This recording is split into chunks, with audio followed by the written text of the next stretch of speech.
So ప్రాబిలిటీలో కొన్ని sums చూద్దాము, 3 sums చూద్దాము. ఏమంటున్నాడు చూద్దాం. ఫస్ట్ సమ్, ఒక పెట్టెలో 1 నుండి 100 వరకు సంఖ్య పలకాలు ఉన్నాయంట. అంటే మనకి ఇలాగా ఒక రెక్టాంగులర్ బాక్సెస్, స్క్వేర్ బాక్సెస్ ఇలా ఉన్నాయన్నమాట. 1, 2 అని చెప్పి అలాగా. సో ఎన్ని ఉన్నాయంటే 100 ఉన్నాయన్నమాట. సో ఇందులో నుంచి అంటే యాదృచ్ఛికంగా ఒక ఫలకాన్ని తీసినట్లయితే అప్పుడు ఏం చేయాలన్నా మనకి ఫస్ట్ క్వశ్చన్ ఎవరు తెచ్చుకోండి ఒకసారి. 2 అంకెల సంఖ్య రావడానికి సంభావ్యత అంత అని అంటున్నారు. సో మనకి మొత్తం 1 to 100 ఉన్నాయి. సో 1 to 100 ఉన్నాయంటే 100 నెంబర్స్. 100 నెంబర్స్లో నేను ఫస్ట్ 1 to 9 నెంబర్స్ని అంటే 9 నెంబర్స్ తీసేస్తాను. ఎందుకు అంటే అవి 1 డిజిట్ నెంబర్స్ కాబట్టి, ఓకేనా, ఒక అంకె సంఖ్యలు కాబట్టి. 1 2 3 4 5 6 7 8 9.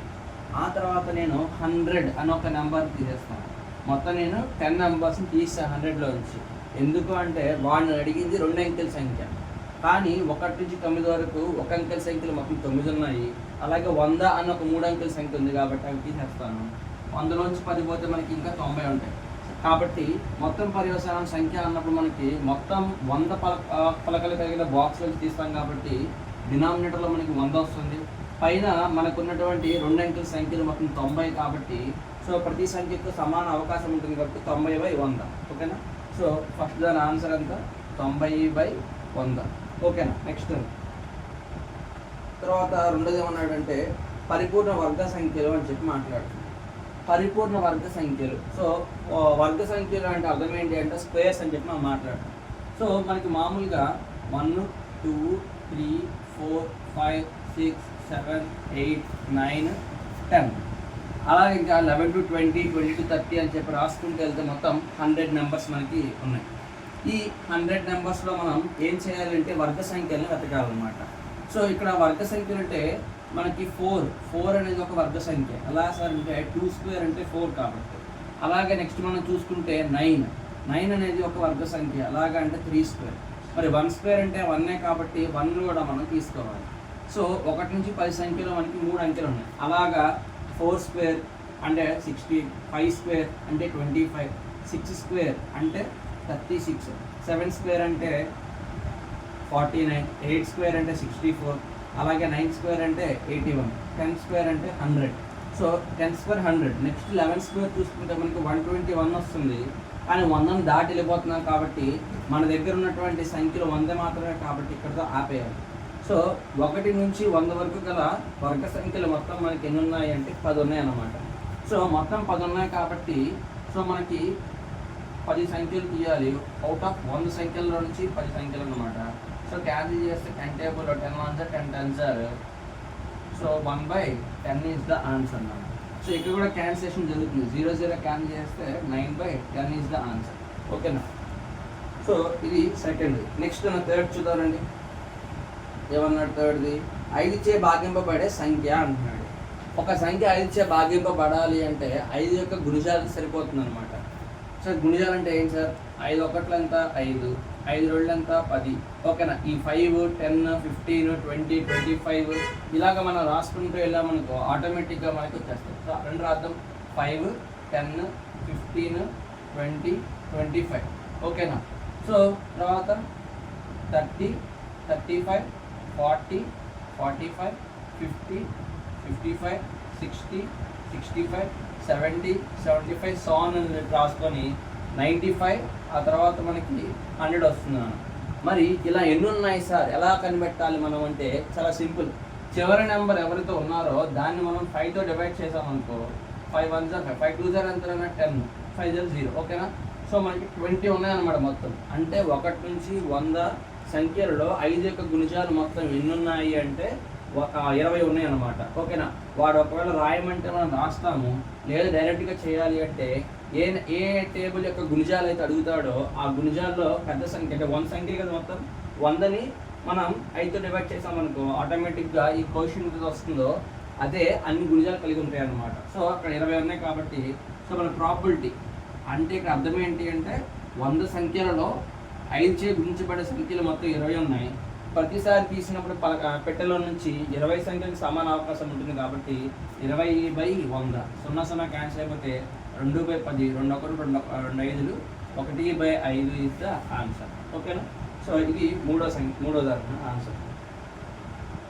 తర్వాత నాన్న 10చే భాగింపబడే సంఖ్యలు. ఇప్పుడు షార్ట్ కట్ వాడదాం. ఇంకా నేర్చుకున్నాక 10చే భాగింపబడే సంఖ్యలు కావాలా? మొత్తం ఎన్ని సంఖ్యలు ఉన్నాయి? 100 సంఖ్యలు ఉన్నాయి. 100 సంఖ్యలపై 10 చేస్తున్నాయి. 10 times 100 కాబట్టి ఎంత రిమైండర్ 0. అంటే 10చే భాగింపబడే సంఖ్యలు మొత్తం మనకి 10 ఉన్నాయి అన్నమాట. సో ఆటోమేటిక్గా మనకి ప్రాబిలిటీ P(e) కావాలి అంటే 10/100. ఓకేనా? ఈక్వల్ టు 1/10 అనమాట. అంటే 10చే గుణింపబడే సంఖ్యలు ఎంత? 1/10 ఇస్ ప్రాబిలిటీ. ఓకే, 5చే భాగింపబడే సంఖ్య 10చే భాగింపబడే సంఖ్య. ఓకేనా? సో ఇది ఆన్సర్. నెక్స్ట్ 5th వన్ అన్న ప్రధాన సంఖ్యలు. సో ప్రధాన సంఖ్యలు. సో ఇది మనకి ఫార్ములా అన్న ఆటోమేటిక్గా గుర్తుపెట్టుకోవాలి. ఒక క్వశ్చన్ చెప్తాను, చేంజ్ చేసి స్టార్ట్ చేస్తాం. సో మనకి ప్రధాన సంఖ్యలు అంటే అర్థం ఏంటి? సంఖ్యలు మనం రకరకాలు ఉంటాయి. ప్రధాన సంఖ్యలు అంటే ఏమనుకున్నాం? Prime numbers. సో ఒక సంఖ్యకు 1 మరియు అదే నెంబర్ గుణిజాలుగా కలిగి ఉంటే, ఫ్యాక్టర్స్గా కలిగి ఉంటే, a number having 1 in itself as a factor is called a prime number. ఓకేనా?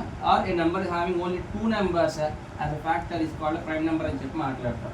1 మరియు అదే సంఖ్యను గుణిజాలుగా కలిగి ఉన్న సంఖ్య ఏదైతే ఉంటుందో దాన్ని మనం ఏమంటాము అంటే ప్రధాన సంఖ్యలు అని చెప్పి మాట్లాడతాం. అయితే ఇక్కడ విషయం ఏంటి అంటే 1 నుంచి 100 వరకు ప్రధాన సంఖ్యలు ఎన్ని ఉన్నాయి అని తెలుసుకోవాలి. మామూలుగా మనకి తెలుసు 2, 3, 5, 7, 11, 13, 17, 19 ఇలా చెప్పుకుంటూ పోతే మనకి ప్రధాన సంఖ్యలు వస్తూ ఉంటాయి. సో మనం ఇవి గుర్తుపెట్టుకోవాలి. ఎన్ని ప్రధాన సంఖ్యలు ఉన్నాయి 1 నుంచి 100 వరకు అనేది చూద్దాం ఒకసారి. ఓకేనా? సో ప్రధాన సంఖ్యలు అడుగుతున్నాను అన్న. సో ప్రధాన సంఖ్యలు అంటే మనకి గుర్తుపెట్టేసుకోవాలి. 1 నుంచి 100 వరకు ఎన్ని ప్రధాన సంఖ్యలు ఉన్నాయంటే 25 ప్రధాన సంఖ్యలు ఉన్నాయన్నమాట. 1 నుంచి 100 వరకు ఉన్న ప్రధాన సంఖ్యలు ఉన్నాయి 20. మరి ప్రధాన సంఖ్యలకి ఆపోజిట్ ఏంటి? ప్రధాన సంఖ్యలకి ఆపోజిట్ ఏంటి అంటే ప్రధాన సంఖ్యలు కాకుండా సంయుక్త సంఖ్యలు. ఇంగ్లీష్లో అయితే కాంపోజిట్ నెంబర్స్ అంటాం. ఓకేనా? మరి 1 నుంచి 100లో 25 ప్రధాన సంఖ్యలు ఉంటే మరి సంయుక్త సంఖ్యలు ఎన్ని ఉంటాయి? ఎన్ని ఏం చేస్తామంటే మొత్తం 100 నెంబర్లు కాబట్టి 20 తీసేస్తే 75 ఉంటాయి సార్ అని అనుకుంటాం. కానీ 75 ఉండవని 74 ఉంటాయి. ఎందుకు అంటే 1 అనే సంఖ్యని మనం అది ప్రధాన సంఖ్య కాదు, అలాగే సంయుక్త సంఖ్య కూడా కాదనమాట. సో దానివల్ల మనం ఏం చేస్తాము అంటే దాన్ని తీసుకోకూడదు. ఓకేనా? కానీ మనకి 1 నుంచి 100 వరకు సంఖ్యలు ఉన్నాయని వాడు చెప్పాను కాబట్టి అవే తీసుకున్నాం. సో ఇక్కడ చూడండి, మనం ఫస్ట్ది P(e) = మొత్తం సంఖ్యలు 100 ఉన్నాయి. అందులో ప్రధాన సంఖ్యలు 25 ఉన్నాయి. 25/100 ఇది సంభావ్యత. క్యాన్సిల్ చేసాం 25 1s 25 4s 1/4 ఆన్సర్. 5 క్యాన్సిల్ చేసుకుని వస్తుంది అనమాట. సో ప్రధాన సంఖ్యలు రావడానికి ఎంత సంభావ్యత ఉంది? 1/4. ఇది అర్థం ఏంటి తెలుసా? మనం ర్యాండమ్గా 4 సంఖ్యలు తీసుకుంటూ వెళ్తే ఒక ప్రధాన సంఖ్య వచ్చే అవకాశం ఉంది అర్థం. సరే, ఒకవేళ సంయుక్త సంఖ్యలు అడిగితే కనుక ఆన్సర్ 74/100. ఒకవేళ 75/100 వేసి 3/4 వేసి అనుకో ఆన్సర్ రాంగ్ అనమాట. ఎందుకంటే సంయుక్త సంఖ్యల్లో 1 లేదు కాబట్టి 74 మాత్రమే ఉండాలి. ఒక 2 టేబుల్తో క్యాన్సిల్ చేస్తాం. 2 3s 6, 1 మిగిలింది 14, 2 7s 14, అలాగే 250 సార్. అంటే 37/50 ఈజ్ ద ఆన్సర్. ఓకేనా? సో ఇది దీనికి సంబంధించి అంటే ఇది అడగలేదు ఎగ్జామ్లో, సమ్లో సంయుక్త సంఖ్యలు అడగలేదు, మామూలుగా చెప్తున్నాను ఒకవేళ ఎగ్జామ్లో అడిగితే అని. ఓకేనా? సో ప్రధాన సంఖ్యలు తీయడానికి సంభావ్యత 1/4. నెక్స్ట్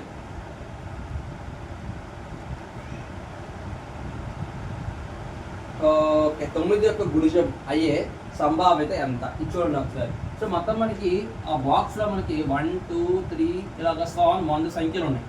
ఈ 100 సంఖ్యలో 9చే గుణింపబడే సంఖ్యలు కావాలి. మామూలుగా మనం అప్పుడు ఏం చేస్తాము? 9వ టేబుల్ చదువుతాం. 9 10s 90, 9 11s 99. సో మొత్తం ఎన్ని ఉన్నాయి మనకి అంటే 11 ఉన్నాయి అనమాట. ఏం చెప్పాను? 9 టేబుల్స్ చదివాను. 9 గుణిజాలు అడిగాడు కాబట్టి 9 1s 9 దగ్గర నుంచి స్టార్ట్ చేసి 9 10s 90 దాకా చెప్పాను. కానీ మనకి 100 సంఖ్యలు ఉన్నాయి, ఇంకా వచ్చే అవకాశం ఉంది. 9 11s 99. ఓకేనా? అలాగే 9 12s ఎంత? 108. అంటే దాటి మనం వెళ్ళిపోతున్నాం కాబట్టి ఇది అవసరంలా. అంటే 9 యొక్క గుణిజాలు 1 నుంచి 100లోపు ఎన్ని ఉన్నాయంటే 11 ఉన్నాయి అనమాట. ఇది ఒక మెథడ్ టేబుల్ చదువుకోవడం. ఒకవేళ మనకి ఎగ్జామ్లో ఇలా కాకుండా వేరే నెంబర్ అని ఇస్తే అంటే 32 యొక్క గుణిజాలు రాయని అడిగాడు అనుకో, అప్పుడు మనం ఇంకొక షార్ట్ కట్ కూడా చేయొచ్చు. మొత్తం ఎన్ని సంఖ్యలు ఉన్నాయి? 100 ఉన్నాయి. 100ని మనం ఏ నెంబర్ గుణిజాలు కావాలి? 9 గుణిజాలు డివైడ్ చేద్దాం. 9 1s 9, 1 మిగిలింది 10, 9 1 ఎంత 9, రిమైండర్ ఎంత 1. ఈ రిమైండర్ని మనం వదిలేయండి. ఈ కోఎఫిషియంట్ ఉంది కదా, ఇది మాత్రమే తీసుకోవాలి. ఓకేనా? 11 అంటే మొత్తం ఎన్ని సంఖ్యలు ఉన్నాయి? 11. ఇలా కూడా చేయొచ్చు అనమాట. టేబుల్ పరంగా కాకపోయినా డివిజన్ చేసినా కూడా మనం ఏం చేయొచ్చునా, ఇలా కూడా మనం చేసి సంఖ్యను కనుక్కోవచ్చు. సరే, 1 నుంచి 100 వరకు భాగించే గుణిజాలు ఎన్ని ఉన్నాయన్నా? 11 ఉన్నాయి కాబట్టి సో దీని సంభావ్యత అవుతుంది మొత్తం 100 సంఖ్యలలో 11 సంఖ్యలు మనం తీస్తామన్నమాట. సో 11/100, ఇంకా ఇది క్యాన్సిల్ అవ్వదు, అదే ఆన్సర్. ఓకే, ఇది first sum. Next second sum చూద్దాం. Okay, second sum. ఒక బాలుడి వద్ద ఒక పాచిక ఉంది. అది దాని 6 ముఖాలు ఈ క్రింది విధంగా అక్షరాలతో చెప్పబడిందంట. సో పాచిక అంటే డైస్ యాక్చువల్లీ డైస్కి మనకి ఫేసెస్ ఎలా ఉంటాయంటే నెంబర్స్ ఉంటాయి. 1 2 3 4 5 6 అనే ఒక ఫేస్ ఉంటాయి. కానీ ఇక్కడ మనకి నెంబర్స్ కాకుండా లెటర్స్ ఇచ్చాడంట. ఒకటంట ఏ అంట, రెండోదంట బి అంట, తర్వాత సి అంట, తర్వాత డి, తర్వాత ఈ, తర్వాత ఎఫ్ ఉండాలి కావాలంగా, కానీ వాడు మళ్ళీ ఏనే ఇచ్చాడు. ఓకేనా? ఇలాగా ఇచ్చాడు అనమాట. సో మనం చూద్దాం. పాచికను దొరికించినప్పుడు ఏ పొందేందుకు సంభావ్యత ఎంత అంటాడు, ప్రాబిలిటీ. సో ప్రాబిలిటీ మనకి కావాలి అంటే మొత్తం ఆ పాచికలోని ఫేసెస్ ముఖాల సంఖ్య ఎంత? 6 కాబట్టి 6/. ఏ పడాలి అంటే ఏలు మొత్తం 2 ఉన్నాయి. అంటే ఈ 2 పడడానికి మనకి సమాన అవకాశం ఉంది కాబట్టి ఆ రెండింటిని తీసుకోవాలి. 2/6 ఇస్ ద ఆన్సర్. 2 టేబుల్తో క్యాన్సిల్ చేస్తే మనకి P(E) = 1/2. నెక్స్ట్ తర్వాత చెప్పాడు డి పొందే అవకాశం. డి పొందే అవకాశం అంటే ఏం చేయాలి మనం? ఆ ఇచ్చిన దాంట్లో మొత్తం 6 ముఖాలు ఉన్నాయి, అందులో డి పడడానికి ఒకే ఒక అవకాశం ఉంది కాబట్టి 1/6. తర్వాత నెక్స్ట్ ఏం చెప్తున్నాడు? ఆంగ్ల అచ్చు పొందే అవకాశం. ఓకేనా? ఓకే, ఆంగ్ల అచ్చు పొందే అవకాశం ఏమవుతుంది? బ్యాక్గ్రౌండ్ రన్ అవుతుంది. సరే, ఆంగ్ల అచ్చు పొందే అవకాశం మాట్లాడు. మనకి అచ్చులు, ఆంగ్ల అచ్చులు అంటే మనకి వాటిని మనం వొవెల్స్ అని చెప్పి మాట్లాడుతాం. సో మనకి వొవెల్స్ ఏమున్నాయంటే ఏ, ఈ, ఐ, ఓ, యు. ఇవి 5 ఉన్నాయి నాన్న. ఈ 5లో మనకి ఇక్కడ ఏమున్నాయి? ఏ ఉంది, తర్వాత ఈ ఉందా, ఈ ఉంది, ఇంకా ఐఓయు లేవు ఇక్కడ, ఎందుకంటే ఏబిసిడీలే కాబట్టి లేవు. సో మొత్తానికి మనం చూసుకుంటే కనుక ఆంగ్ల అచ్చులు ఎన్ని ఉన్నాయి మనకి? 1 2 3 ఉన్నాయి. సో మనకి సంభావ్యత కావాలి అంటే మొత్తం 6 ఉన్నాయి. 6లో ఆంగ్ల అచ్చులు మొత్తం 3 ఉన్నాయి కాబట్టి 3/6 అంటే క్యాన్సిల్ చేస్తే మనకి 1/2 ఇస్ ద ఆన్సర్. ఓకేనా? Next 1/2 is the answer. పొందకపోవడానికి అంటున్నాడు. ఏ పొందకపోవడానికి? ఆంగ్ల అచ్చులు పొందకపోవడానికి. ఇవి కాకుండా ఇంకా ఉన్నాయి, మళ్ళీ ఇంకా 3 ఉన్నాయి కాబట్టి వాటికి కూడా సేమ్ ఆన్సర్ అనమాట. మిగతా 3 ఉన్నాయి కాబట్టి 3/6, 3/6 అంటే 1/2 ఇస్ ద ఆన్సర్. ఓకేనా? సో ఇది సెకండ్ సమ్. సో సింపుల్గా మొత్తం మనకి ఫార్ములా రాయాలి ప్రతిసారి. P(E) = అనుకూల పర్యవసాన సంఖ్య మొత్తం పర్యవసాన సంఖ్య అని చెప్పి ఫార్ములా రాసుకొని ప్రతిదీ చేయాలన్నమాట. సో మూడో సమ్ యాక్షన్ చూడండి ఒకసారి. ఒక పేక ముక్కలను కట్టను నుండి ఏస్, రాజు మరియు 10 సంఖ్య గల 3 కలావరి ముక్కలను బయటకు తీసి. సో మనకి మామూలుగా కార్డ్స్ గురించి మాట్లాడుకుంటే మొత్తం 52 ఉంటాయి. 52ని మనం 4 పార్టీషన్స్గా చేసాం. 13 4 ఎంత అంటే 52 అనమాట. సో ఇది ఏంటిది? స్పేడ్, ఇది కలావర్, అలాగే ఆటిన్, అలాగే ఇదేంటిది? డైమండ్. ఓకేనా? డైమండ్. సో ఇవి ఈ 2 ఏమో మనకి రెడ్ కలర్లో ఉంటాయి, ఇవి ఈ 2 ఏమో మనకి బ్లాక్ కలర్లో ఉంటాయి. ఓకేనా? సరే, ఇప్పుడు అడిగితే ఏం అడుగుతాడు చూద్దాం. ఆ మొత్తం ఆ పేక ముక్కల్లో నుంచి అంట కలవరి కార్డులో ఓకే ఇంకోటి చెప్తాం. సో ప్రతి దాంట్లో కూడా మనం మొత్తం ఎన్ని ఉంటాయంటే 13 కార్డులు ఉంటాయని చెప్పి మనం మాట్లాడుకున్నాం. 13 కార్డులో మనకి ముఖ కార్డులు మొత్తం 3 ఉంటాయి. King, queen, joker. ఓకేనా? ఆ 3 ముఖ కార్డులు ఉంటాయి.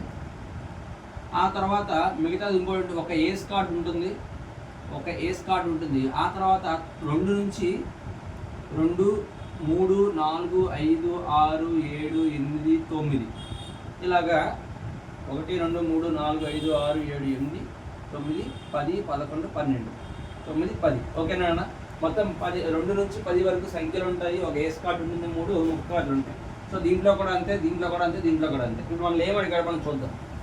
ఈ స్టార్టింగ్ చెప్పిన ఇన్ఫర్మేషన్ అంతా మనకి దేనికోసం అంటే ఆ మొత్తం పర్యవసానాల సంఖ్య ఫామ్ ఉంది కదా, అనుకూల పర్యవసానాల సంఖ్యపై మొత్తం పర్యవసానాల సంఖ్య, ఆ మొత్తం పర్యవసానాల సంఖ్యను మారుస్తున్నాడు అనమాట. చూద్దాం ఒకసారి. ఒక పేక ముక్కల కట్ట నుండి ఏసు, రాజు మరియు 10 సంఖ్య గల 3 కళావరి కార్డుల్లో ఏసుని తీసాడంట.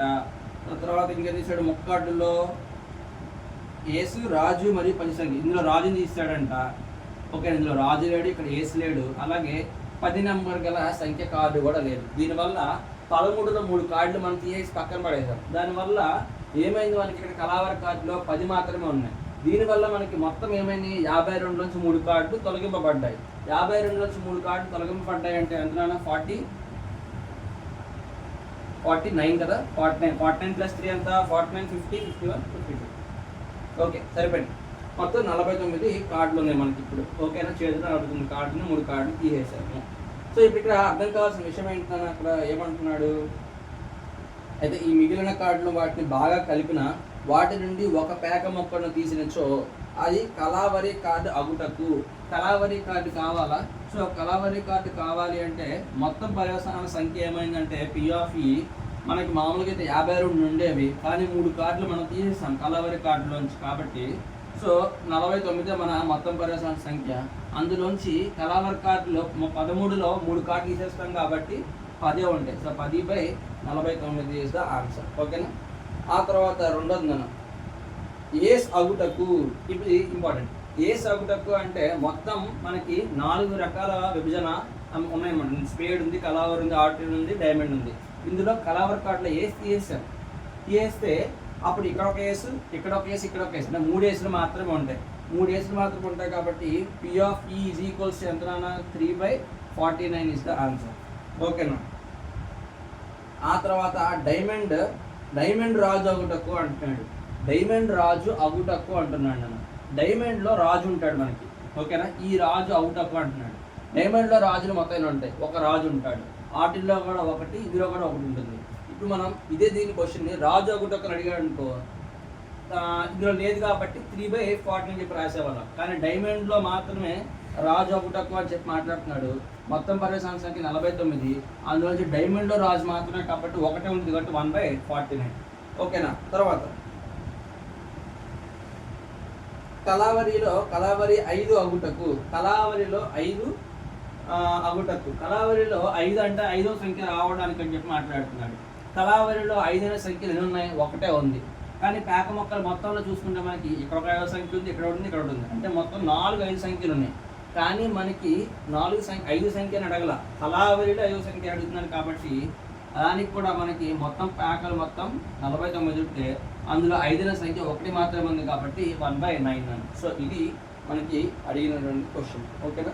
సో ఇవి ఆన్సర్స్. అంతేగా? సో ఇవి కంప్లీట్ అయింది. సో ఈ 3 క్వశ్చన్స్ ఒకసారి నీట్గా రాసుకొని ప్రాక్టీస్ చేయండి.